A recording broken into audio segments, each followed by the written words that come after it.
I think the Biden administration may have reached a conclusion that by now they've so deep into this that if they were to shift their position now, they would not regain the young Americans that have abandoned Biden because they simply cannot tolerate genocide.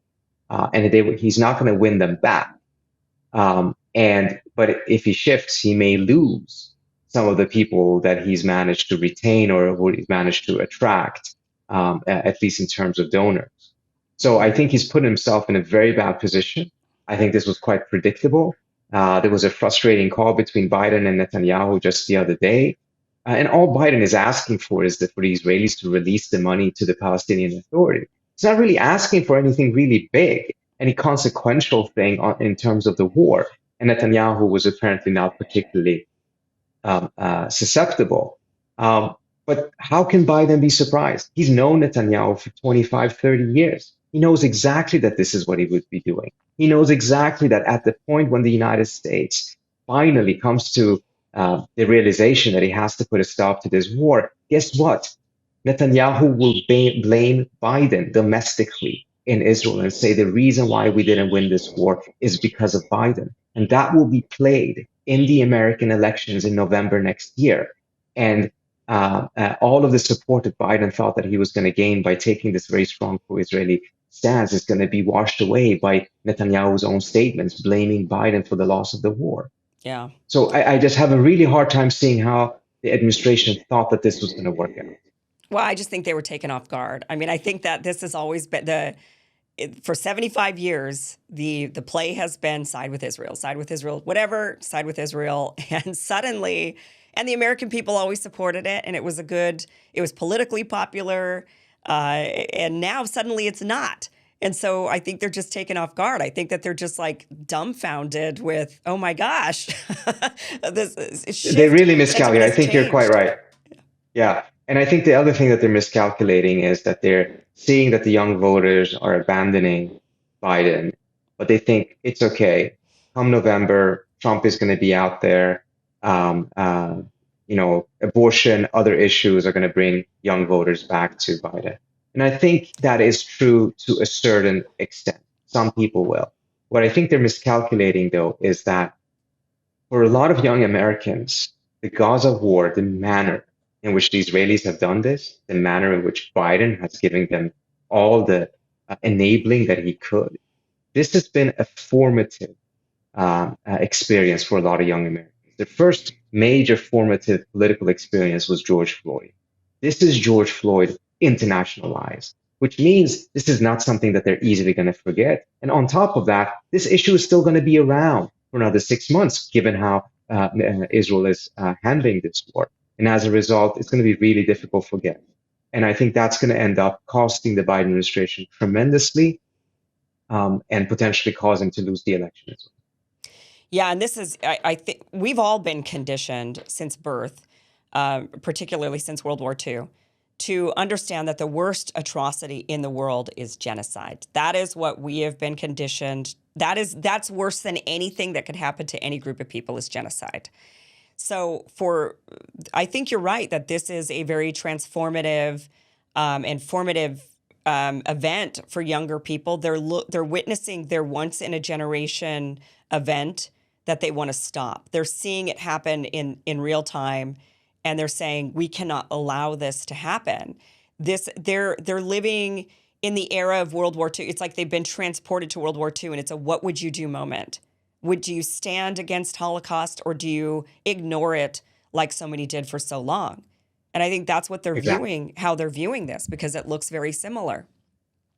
Because they are freed from all of this other baggage in which all of these other prisons that we're been told that we have to look at these different things instead of looking at reality as it is. Already from the outset, this side is the victim, regardless of the fact that side is not the victim. And young Americans are not looking at it that way. But on top of that, also because of what Russia did to Ukraine and the position that the United States took and say, we have to stand in the way of this is genocide. A couple of hospitals were hit. Immediately, administrations were talking about war crimes. Now they don't even want to use that word at all. They're not in a position to judge. Who are they to have an opinion on this, et cetera, et cetera. The degree of the hypocrisy and the double standard are simply tolerable, particularly mindful of the fact that this happened so close in time. If there had been 10 years between Ukraine and Gaza, perhaps people would have forgotten, but how could they possibly have forgotten what just happened last? Yeah, yeah, exactly. The imagery is much, much worse coming out of Gaza because it is much, much worse. I mean, to the point where Russia's It is much, much condemning worse. what is happening. So it's terrible. But going to the election, do you think that? I mean, this is where I struggle because I see, okay, Biden is terrible. He's just ignoring this, and he does have the power. And even if he doesn't have, I mean, I think that they're worried. One of the reasons why I don't think they push and they don't threaten Israel to stop is because I do think that they're worried that they really have genuinely lost their power, and it would be completely embarrassing if they said, all right, we're cutting you off from all of these things, and Israel says, okay, we don't care. We got all the American, Well, then Israel our would donors. care. What's that? Israel would care. Well, we The take that degree. gamble. We think they would, but what if they Well, no, didn't, no, and no. then that would be completely I embarrassing. think there's. I don't think this is speculative. Biden has shipped more than 10,000 tons of weapons and artillery to Israel since October 7th in more than 240 ships and 20 aircraft. The speed in which the Israelis are using up the ammunition is such that a European diplomat told me if the Americans stop with the shipments, Israel will have to stop the war in 5 days. We have leverage. We're not using it. Okay, so if it There's really no way does, the Israelis, given the speed and the intensity of that they're using weapons, if the US actually stopped, Israelis would have to stop. yeah. Okay, then it's like treason of some kind that our political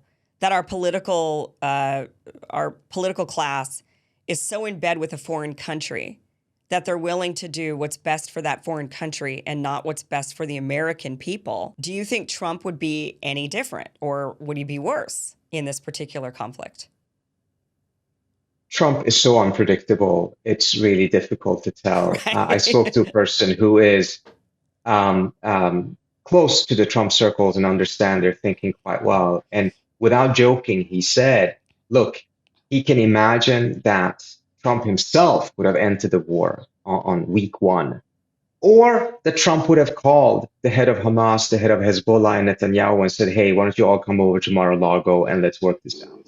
So the spectrum is this wide Right. of what he could have done. But I'll give you a couple of arguments. I think Trump would likely have done pretty much the same thing to begin with.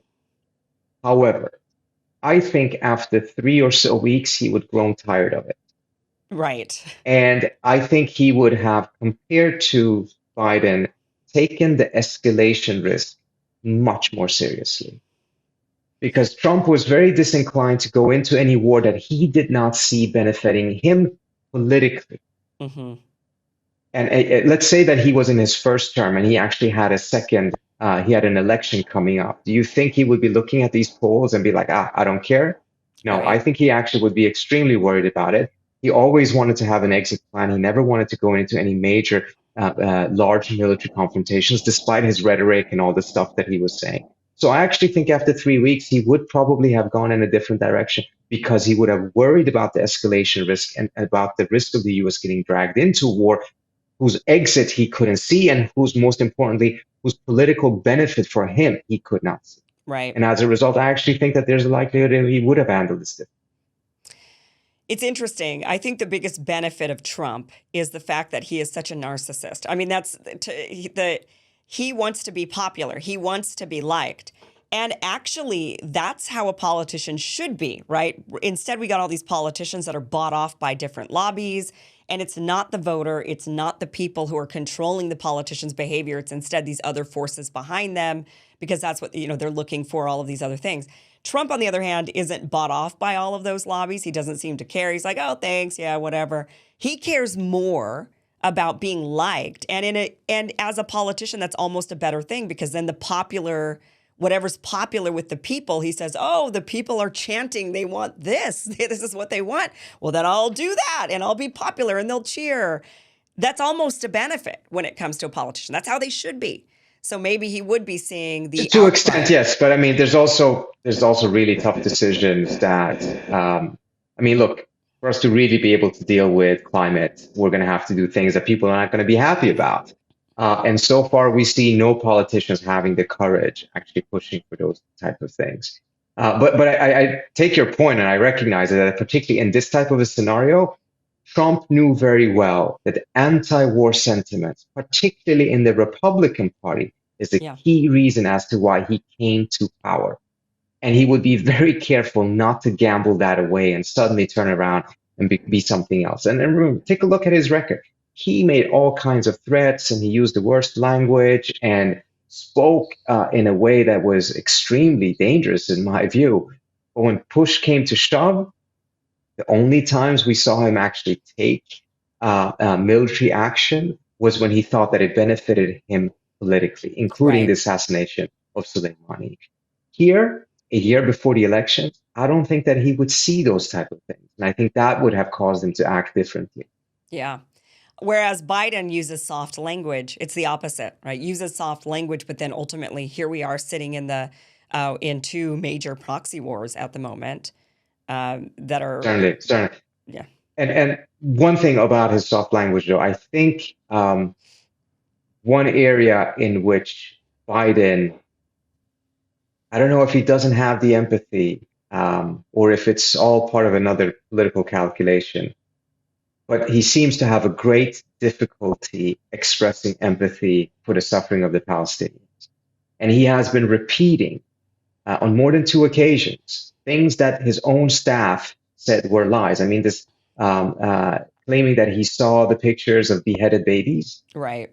That was not true. He had not seen it. The first time he said that, his staff later on had to call the New York Times and the other mainstream media and just clarify that he actually hadn't seen it. But then he used it again in another speech, and it wasn't a mistake. His staff had taken it out. He put it back in. So it really makes you wonder, why is he using lies that he knows are untrue, that are extremely inflammatory at the Yeah. end of the day, because it enrages people, of course. But it seems to potentially have been to, abuse that in order to get opinion to be further on his side, even though he's been losing it, perhaps out of desperation. But it shows a tremendous disregard for the suffering that is happening on the Palestinian side, which is, more than 21,000 dead at this point. And I think that's something that surprises people because otherwise, Joe Biden has been known for being the politician who was so empathetic, Hmm. the average guy, from Pennsylvania or from Delaware. But that's not what we're seeing right now.